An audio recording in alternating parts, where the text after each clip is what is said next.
जय जगन्नाथ। प्राण पुरुषोत्तम अनंत कोटि ब्रह्मांडर नाथ जगतर नाथ जगन्नाथ महाप्रभु श्रीचरणारविंदरे ये दासर साष्टांग आभूम दंडवत प्रणाम। दर्शक बंधु आपण मानक ओडिशा 365 चैनल द्वारा प्रस्तुत श्री जगन्नाथ महिमा कार्यक्रम को अनेक अनेक स्वागत।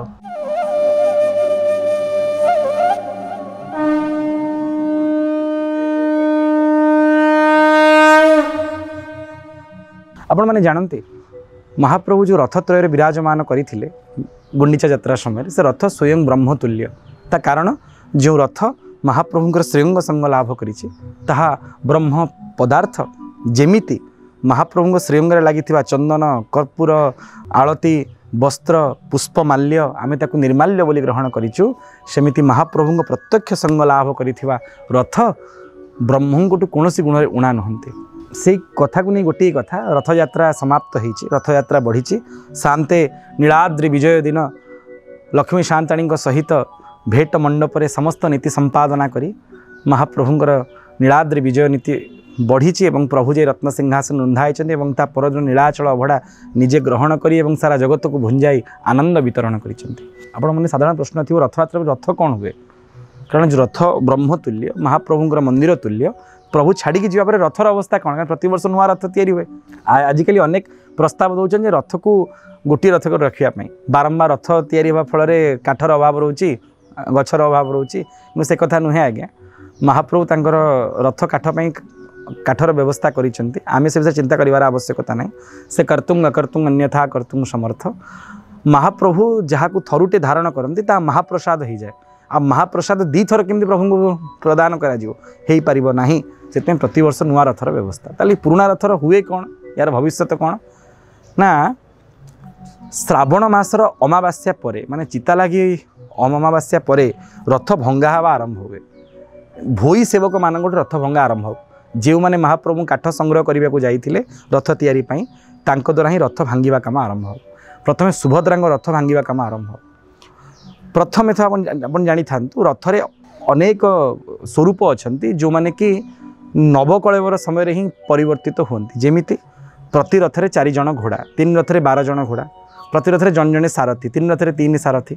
प्रति रथरे 9 जण पार्श्व देवता 9 तिरिक 27 पार्श्व देवता प्रति रथरे 2 जण द्वारपाल 3 रथरे 6 जण द्वारपाल प्रति रथरे 2 गोटी सुक सेमती 6 जण सुक प्रत्येक रथरे 8 जण सखी 8 तिरिक 24 जण सखी एमानंकर परिवर्तन करा जाए नहीं जेतेबेले नवकलेवर हब तांकर ही परिवर्तन करा जिवो से महाप्रभु सहित महासमाधि ने कोइली वैकुंठ भितर परिवर्तन हब ना प्रति वर्ष से अणाजिवो जेतेबेले रथखଳାରେ प्रस्तुति चली चित्रकार मान रंग करदेवे और आउ थे स्थापना करा जिवो। जेतेबेले रथ यात्रार अंतिम पर्याय नीलाद्रि विजय दिन महाप्रभु श्रीमंदिर को विजय करेंगे परवर्ती पर्याय कौन हम ना महाप्रभुंकर रथरे थी पार्श्व देवता मान भोई एवं कोठोसुआसिया सेवक मैंने नहीं निर्दिष्ट स्थान रखिए रथ भी खाली होगला सुआ नहांती नेत नहीं 3टी कलश चक्र नहीं केवल रथ मुकुला रथ अच्छी एवं सेथुरु तार चर्म स्वरूप ताकू बेढ़ी रही चांदुआ को मध्य बाहर कर दिया वस्त्राभरण भी ना निदा रथ आपड़ देखुं चिता लगी अमावास्या परे श्रावण अमावास्या परे रथ भांगा कार्य आरंभ हो। दर्शक बंधु विश्वास रही से परंपरा मध्य रही जितेबाला रथ भंगा हम रथर समस्त काठ को महाप्रभु रोषघर चुली रे जाणी भार व्यवहार करतेक निर्दिष्ट अंश व्यतिरेक जेमिति कि द्वार बेढ़ा प्रत्येक रथर 4 गोटी द्वार बेढ़ा ताकू भक्त मान को आजिकली प्रदान करा सेवक मानकर खेई किंतु श्रीमंदिर प्रशासन तरफ महाप्रभु रथर महाप्रसाद अंश भाव में अनेक हृदय भक्त ताकू नहीं ताकू सेवा करुँचे ब्रह्मतुल्य महाप्रभु रथर प्रभा जमी जगन्नाथ रथरे गोटे पटे ब्रह्मा गोटे पटे इंद्र बलभद्र रथरे गोटे पटे शिव आ गोटे पटे नारद सुभद्रा रथरे गोटे पटे जया गोटे पटे विजया चामर आल्टा धरी सेवा करुँच से प्रभा जहाँ को आउजिकी महाप्रभु बसी था आमर परंपरा मते तांकु आमर श्रीमंदिर विधि व्यवस्था मते वर्तमान समय नीलाम करा जाउची जचता सेवकंकर खेई प्रति रथर तीन गोटे रथ मिसिक समुदाय 42 गोटी चक को बर्तमान समय नीलाम करा जाउची। जगन्नाथ नंदीघोष 16 चक, बलभद्र तालध्वज रथर 14 चक, सुभद्रा देवी रथर 12 चक, 16 14 12 मिसिक 42 चक नीलाम करा जाउची एवं ताकू सहृदय व्यक्ति माने नीलाम माध्यम नौचंती एवं ताकू सेवा करूचंती, पूजा करूचंती, अर्चना करूचंती। दी पटे थिबा दुई गोटी राहु मुंड दुई पटे जहाँ को नाटगड़ बोली कहते देवल भाषा ताकू नीलाम करा जाउची। ताकू सहृदय व्यक्ति माने जेतिकी अर्थ स्थिरकृत करा जायछि से अर्थ देकी ताकू नौचंती। अर्थात प्रभा, नाटगड़, दुआर बेढ़ा एवं चक एतिक जिनस नीलाम होउचंती, जहाँ सिंहासन प्रभा बोलिक कहूचे। एतद भिन्न बाकी समस्त अंश को महाप्रभु रोष घर चुली रे जाळेणी भाव में व्यवहार करा जाउछि एवं से महाप्रभु रोष रे सहायता प्रदान करूचंती। छंदा गळे ठू आरंभ कर जिते सामग्री रहिले जोखा एवं ता सहित कोणगुज नृसिंह को नीलाम करा जाउछि। एमिति अनेक विधान रही। अर्थात रथर प्रत्येकटी अंश ब्रह्मतुल्य एवं वैष्णवाग्नि आपण के रोषघर कहीं जाली दि जाउछि ना रोषघर अग्नि होचंती वैष्णवाग्नि से मध्य ब्रह्मतुल्य। ब्रह्म सहित ब्रह्मंकर मिलन होउछि महाप्रभु रोषघरे एवं से परम ब्रह्मंक पई अन्न ब्रह्म तैयारी होउचंती। ये जो चारि ब्रह्मंकर समता एणे महाप्रभु रोषघर अग्नि होउचंती वैष्णवाग्नि, ब्रह्म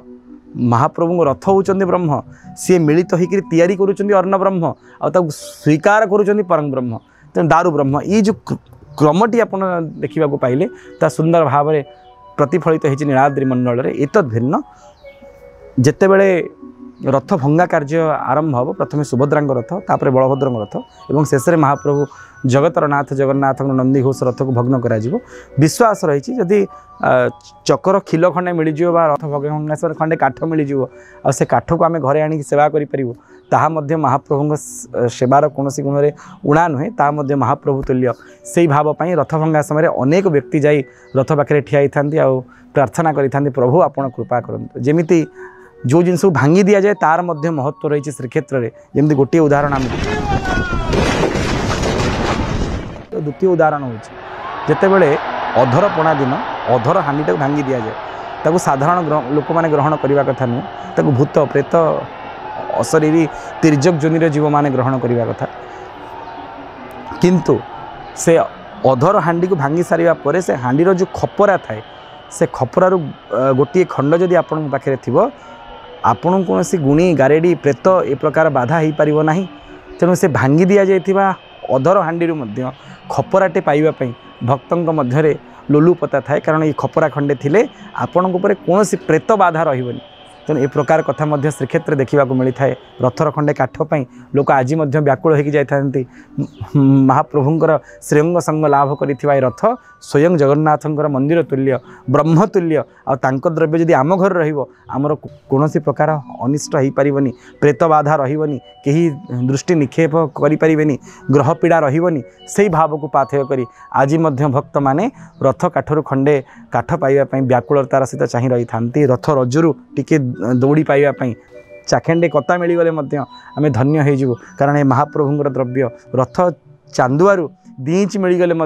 ये महाप्रभुंर रथर चर्मतुल्य आवरण भाव में सेवा प्रदान करुले। अनेक भाव देखा मिलूँ सतरे जमी आम जगन्नाथ स्वतंत्र, रथ स्वतंत्र, रथ भंगा पर प्रत्येकटी रथर अंश स्वतंत्र। दर्शक बंधु रथ भंगा को नहीं आउ टी कथा शुणा मिलता है। यार केते ऐतिहासिक सत्य से विषय मोर विशेष धारणा ना, कि लोक कथा मुझे शुणी जितेबाला सिपाही विद्रोह समय राणी लक्ष्मीबाई सहित आम श्रीक्षेत्र महाप्रभु जगतर नाथ जगन्नाथ सेवक खुंटिया सेवक चाखी खुंटिया जहाँ घर हरचंडी साईर हजूरी गली से स्थान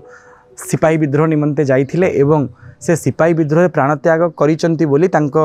घर को सेठारू महाराष्ट्र आसी संदेश पहुँची थिला एवं तापर से बड़ व्यस्त विव्रत होते समस्ते चिंतित हो जाइए आम चाखी खुंटिया चलीगले जहाँद्वारा एत बड़ महाप्रभुंर खुंटिया सेवक पुरी सहर जुआन जी माल खम्बटू आरंभ कर कुस्ती कसरत कर शरीर चर्चा करुले से कौन सिपाही विद्रोह मृत्युवरण कले। राणी लक्ष्मीबाई तरफ लड़िकी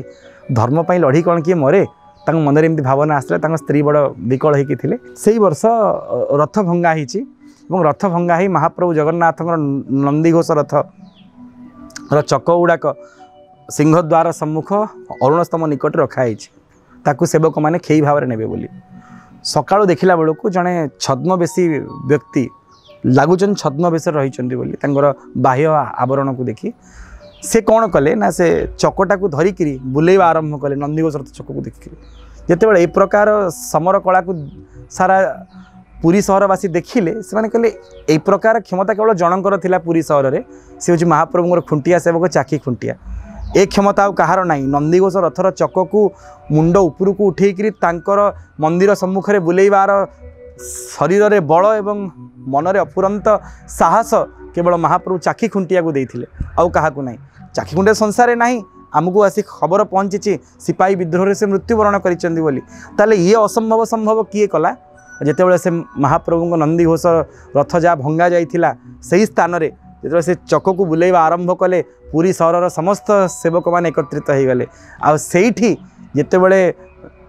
सूक्ष्मतार सहित से व्यक्ति को देखिले कहले ये तो आमर चाखी ये तो आमर महाप्रभुर खुंटिया सेवक आज पुरी लोक कथा अच्छी सांगे सांगे जड़े दौड़िकी गला आ स्त्री को कहले नई रे बाड़िया चहटिला कजल सिंदूर ना लो रांड पुणी चाखिया लेउटिला। दर्शक बंधु आज पुरी सहर में ये लोक कथा शुणा मिलता है जमीती बाड़िया माछ बाहर को देखा जाए लुचिकी थाए गुप्त भाव में थाए ये चाखी खुंडिया गुप्त भाव में आसमें चिन्हिलु केमिति ना जमीती बाड़िया माछ निश्वास नेला बेले से जो अनेक भुरु भुरु भुरु भुरु जलबिंदु छाड़ी दे थाए आपन जानिदेवे बाड़िया से अच्छी सेमती चाखी खुंटिया निजर